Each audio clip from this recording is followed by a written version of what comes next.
Click those tongs. I love it. Welcome back, episode number 5, Rockin' the Grill. So today we're going to do Twisted Sister is the band. I'm going East Coast on this one. And grilled bacon wrapped donut holes is going to be our recipe of discussion. Kisses, bacon wrapped donut holes. What are you talking about, Jimbeaux? You heard me. It's become a go-to favorite with all my cooking events. We're actually out here. Look who's right over there. We had to sit across from each other because there was a horrible echo coming through our mics. Yeah. But we are out in Seattle, Washington, doing a cooking event tomorrow for about 500 plus. And bacon wrapped donut holes will be on the menu. But let's rock. Let's talk Twisted Sister. You know, grew up in the 80s in California, West Coast, Sunset Strip scene. But I had a couple of favorite East Coast bands, Twisted Sister being one of them. Long and interesting history. They first started technically in 1972. J.J. French started the band. They slugged it out in the East Coast clubs. There was a whole circuit out there that they played for years before someone at Atlantic Records finally acknowledged them.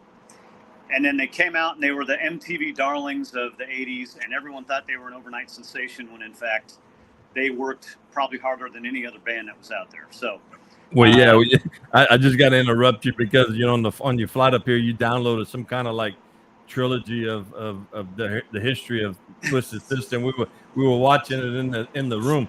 Dude, them boys put in some work, bruh. And it went through a lot of band members before they came across D. Yeah, before they settled on the official lineup, they went through a lot of changes. And man, I mean, it's a crazy story. Check out a documentary. It's called We Are Twisted Sister, and you can get it. I think it's on any streaming service or download or wherever people buy movies from nowadays. You can find it. It pretty much takes them through the early days up until they made it, which is more of the interesting story. And it's crazy. It is just a crazy good documentary about a rock and roll band. And I mean, I'm the first one to admit I'm a big fan, but they're not like musical geniuses. They came up with a melodic, heavy rock, anthems, and it was a lot of fun. In fact, one of the things I found fascinating was the lead guitarist, who was kind of like the founder of the band. What was his name again? J.J. French. Okay, J.J. And he saw on the cover of Rolling Stone magazine. Who was that? The glam. Yeah, David Bowie. Bowie. Yeah. With the makeup and everything, he said, "Yeah, they look cool, but they suck. Musically they suck. We're pretty good musicians. If we mix the two," he said, "we could be something pretty big." Yeah, he was talking about mostly with that. He was talking about the New York Dolls because they came out really heavy with the glam and the glitter. And he goes, "Man, imagine if we dress like women but can actually play rock and roll." It's a great story. And then Dee Snider, who ended up being the main songwriter, who didn't even realize he had the ability to write songs. He's actually written some songs for other artists nowadays. One of my favorite stories, he actually did the house he built. This is probably a story goes back 10 years or so. His house he currently lives in, he calls the house that Celine built because it was paid for by royalties from a Christmas song he wrote for Celine Dion. And what was that? The name of it escapes me, but you can look it up. Google that. And but he submitted it anonymously because he knew if she knew that the guy from Twisted Sister wrote this song, she would have never recorded it. So she heard it, she loved it, recorded it, and meanwhile, that's the biggest publishing royalty checks that he's ever gotten was a Celine Dion song. So wow. I mean, I when you said Twisted Sister, the first thing that came to mind was that video. What do you want to do with your life? Answer me. I want to rock. What a great intro. Not as great as our intro to our podcast. Well, a pretty close second. Pretty close. I'm working on my songwriting, so maybe one day Dee will hear that song and cover it somehow or another. I don't know. There you go, bruh. But I got to see Twisted Sister in 1985 for my 13th birthday. Long Beach Arena. Yeah, they were opening for Iron Maiden. And It was one of the 4 Iron shows. Maiden? Iron Maiden. Ozzy, the Oz stuff. And it was one of the 4 shows at Long Beach Arena that Iron Maiden recorded for Live After Death, which was a huge live album. But we're not here to talk about Iron Maiden today. No, that's gonna be another show for another time. Yeah, Twisted came out and absolutely, I mean, blew the roof off the place. And when you compare the 2 of those bands musically, Iron Maiden they might have a little bit more talent. I don't want to say, not taking anything away from Twisted, because again, they were just fun, melodic anthem rock. Well, and again, I mean, these guys, all these guys, they struck, the lightning struck at the right time. I mean, had it not been for MTV, really, honestly, half of these bands would have never been who they became. You know what I'm saying? 100%. Yeah, because they were great musically, and they'd have probably, some of them would have made it eventually through Hard Knocks and whatever. But I mean, the entertainment value that MTV brought to our generation is just incredible. And I tell you what, guys, if you don't know what we're talking about, go to YouTube and just type in vintage MTV intros and videos. I'm telling you, it was an exciting time to be alive. It was more visually marketed toward, the visual side of it than the music, which there were still some great bands, but visually, this is where the LA glam rock really, really thrived in the mid and late 80s. Because I mean, even to this day, I mean, I used to do audio video work, and some of our clients were the execs in some record companies in LA, and I would hear these A&R guys all the time. They bring in a new band. Oh, I got this new band. They're hot. They're playing at the Troubadour or whatever tonight. And ultimately, somebody would go, "Cool. How old are they? And what do they look like? Not can they play?" They weren't interested in that. They wanted them to be young. Wow. Yeah. No. And that was it. So, Twisted said, well, I tell you what. We are Twisted, bro. Yeah. And I've never seen them. I've never seen them in concert. Was it entertaining? I mean, how many songs do you remember them kind of being at the concert that you remember them playing? Because I was a big fan even from a young age, so I remember everything they did. But the big radio hits, obviously, We're Not Gonna Take It, I Wanna Rock, and it was most of their big hits were off of the album Stay Hungry. So you had those 2. You had The Price, which was kind of a power ballad. And then I don't know if you remember this. They were in Pee-wee's Big Adventure. I kind of remember that. There's a scene where you brought out Pee-wee. You brought up Pee-wee Herman. Come on, man. There's a scene. Pee-wee's riding his bike through the back lot of Warner Brothers or Universal or somewhere, and he rides through the set of Twisted Sister when they're filming a kind of a mock I do video. Remember that. No, I wouldn't have remembered that till you brought it up, bro. And the song was "You're Gonna Burn in Hell." And so, they're crawling all over a car, and they're like, that was a prophecy in the making, right there. Yeah, right. So, and then they had another pretty big hit with a cover of "Leader of the Pack," which was off their next album, which was what was that album called? Come Out and Play. Come Out and Play. And I have the vinyl record for that to this day, and it was a limited edition pop-up Dee Snider on the album cover. There was a manhole cover. You pull it up, and Dee Snider pops out, and I've still got that record. Well, I tell you what, boy, that dude. They showed his wife on that documentary. She's beautiful. And when they met, she was 16 years old. Yes. Man. And she said he was 6'1", but he was wearing 6-inch platform shoes. So he said he wasn't very attractive, but he pointed at me in the crowd, and he did like this to me, and it was like a tractor beam. I just got and the rest is history. They're still married today. Yeah, still married, and 6'1" with 6-inch platforms, dressed in drag. Yeah. He'd be like me when I dressed in drag for my buddy's bachelor party. God knew what he did when he made me a man. I don't make a pretty woman, bro. I look like a big Neanderthal, bro. But yeah, and thank God there was before cell phones. We have no pictures, so don't ask, don't Google that. T-Guid and drag. Don't do it. Don't do it. There's no proof. No proof. There's no proof, bro. It never happened. We're just making it up now. But all right. So there you go. So let's talk a little bit about your recipe, bro. What's all that about a donut? A bacon wrapped donut hole. So this is probably the easiest thing I do nowadays, and it's now the go-to for any kind of like dessert. It could even be an appetizer, party favor. And credit where credit's due, I learned this from our friend Johan at Big Swede Barbecue. Big Swede. He's Big a good Swede. guy. Shout out. He does bacon wrapped a lot of things, but the Oreo bacon cookies. Everything. He did. Yeah. He did. But the bacon wrapped donut hole, it was just simple, and what a treat. So what I do is I get find longer strips of bacon, and you want to cut them in half, and then maple old-fashioned just glazed donut hole. You don't want any fancy powder. You don't want chocolate. I've done it with cream filled in a pinch because I was in Portland, Oregon. For some reason, in Portland, they are anti-old-fashioned donut hole. I'm backstage. Yeah, hang on a second. We lost you. Okay, there you go. Oh, and I'm back. We're having technical difficulty. Hey, dude, the Wi-Fi is sketchy out here in Seattle, bro. So we'll see how this ends up. Yeah. Yeah, it'll be all right. But so in Portland, they're anti-glazed old-fashioned donut hole. They cream fill everything. Yeah. So I did it with that. It worked out fine. But I recommend just the old-fashioned, old-school glazed donut hole. Well, in theory, and when you first told me about this, and I'd never eaten it before. We never got together where you cooked it, and I got a chance to taste it or anything.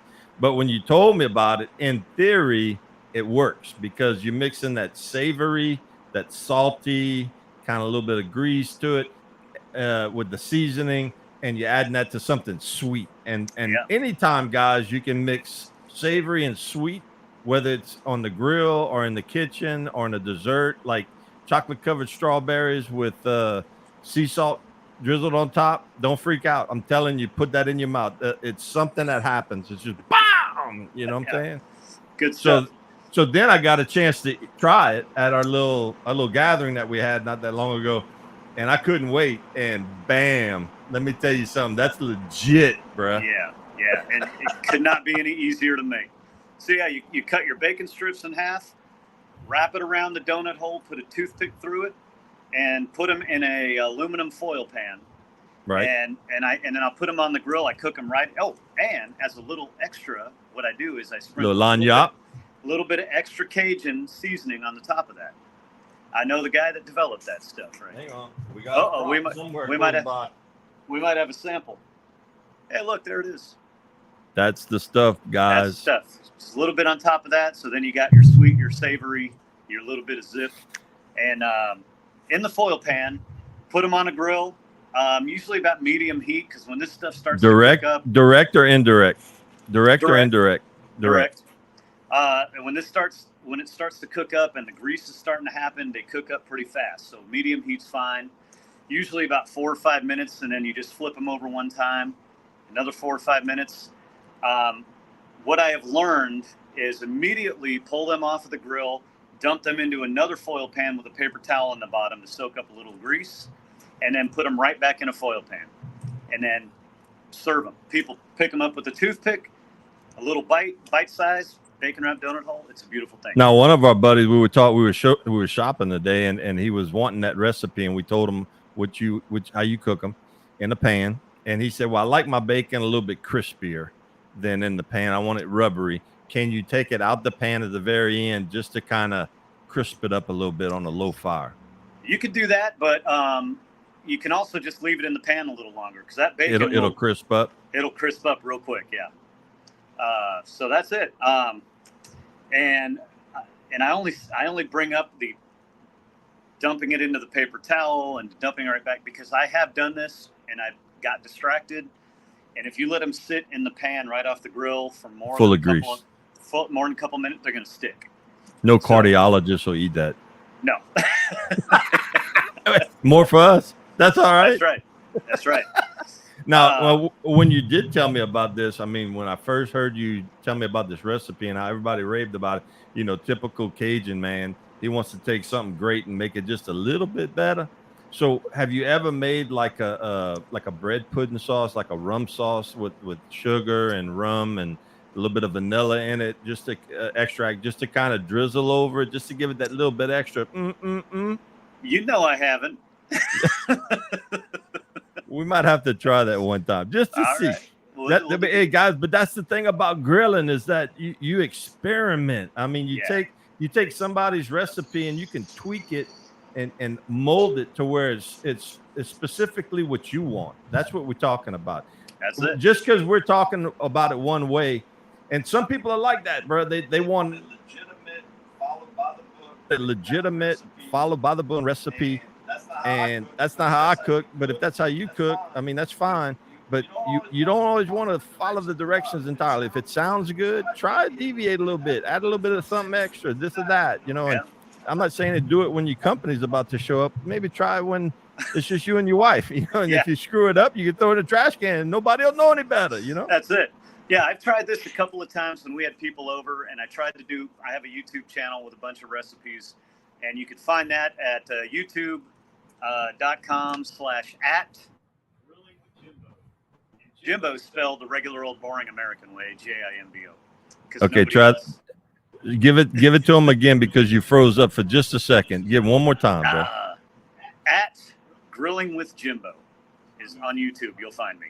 There you go. And this video, I do have a video on there, and if you, because I've done this a few times and I got distracted and burned them up, and the video I have on there, they actually get stuck in the pan, and it's kind of comical, but they turned out fine. But, yeah. I gotta redo it eventually, but it's on there if you want to see it in action. Well, I mean, I can't wait for these people to. Well, I tell you what, they already had it before because when we went to visit these people, getting ready for tomorrow, they're like, "You doing the donut holes, Jim? You doing the donut holes?" Yeah, we're doing the donut holes, bro. You know that I am. Yeah. So so you even did this for one of your partners here up on the East Coast somewhere that has his own podcast and he does like home stuff, right? Yes, and we're on the West Coast. You said East Coast. I'm sorry. Dude, I'm operating on 2 hours less sleep, bro. I'm not doing too good right now, bro, but it's gonna be all right. That's all right. So yeah, the West Coast. And why don't you give him a plug? What's the name of his place? He's got a show called Around the House Northwest. Around the House.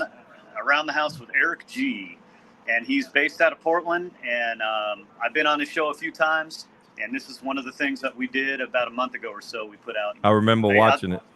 Actually grilled it in his backyard. He's got a nice outdoor kitchen, and we. Nice. There might have been specialty cocktails involved, which is maybe I know there were.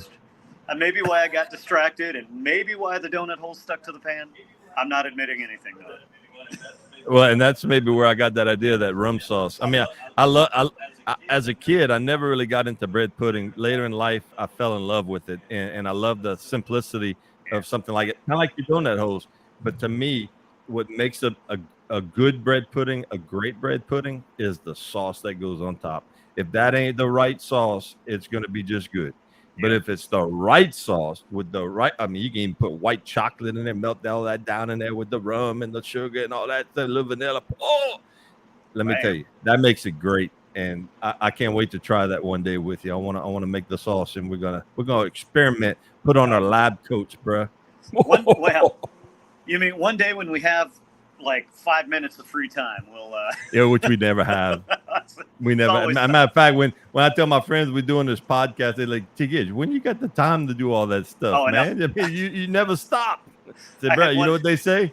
A Rolling Stone gathers no moss, bro. You got to keep moving, stick and move, bro. Like Muhammad Ali said, stick and move. You got to keep it moving. I had the same question. The guy says, "Man, I see you. I go online and I see you in the band. I see you doing cooking videos. I see you doing now a podcast. Where do you find the time and the energy?" I go, "I really don't know, but if I even rest for a minute, I'll be done. I can't get back up. I got to keep going." Advil.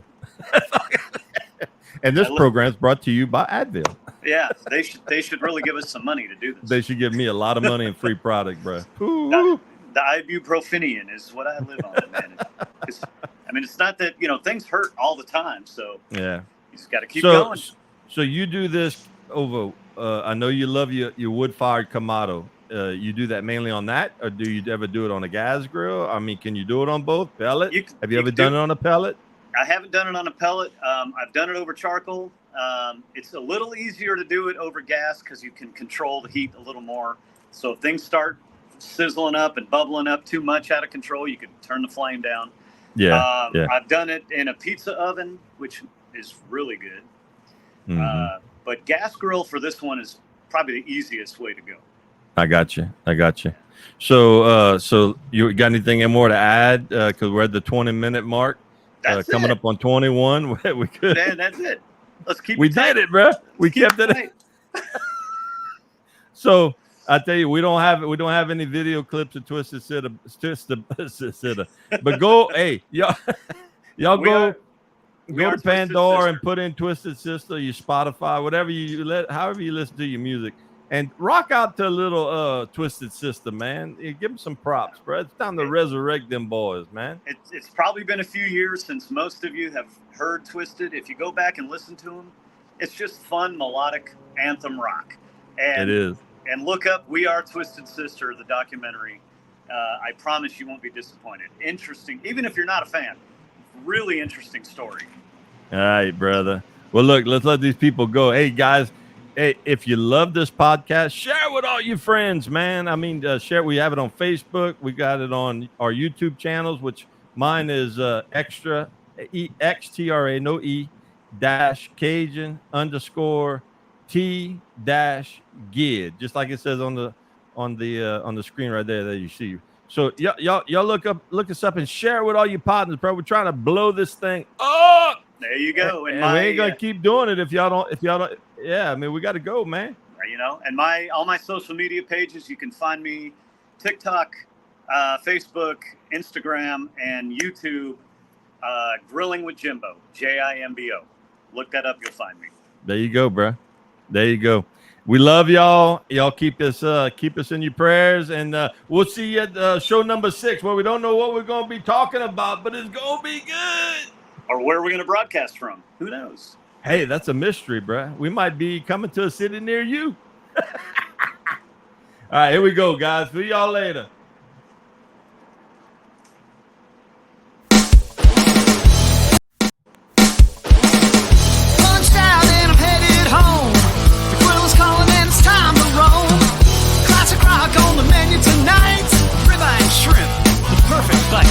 Rockin' the grill, been waiting all day, smoking fire. They say I'm on It's time to rock my mysterious pill. Come and join us, rockin' the grill. Click those tongs.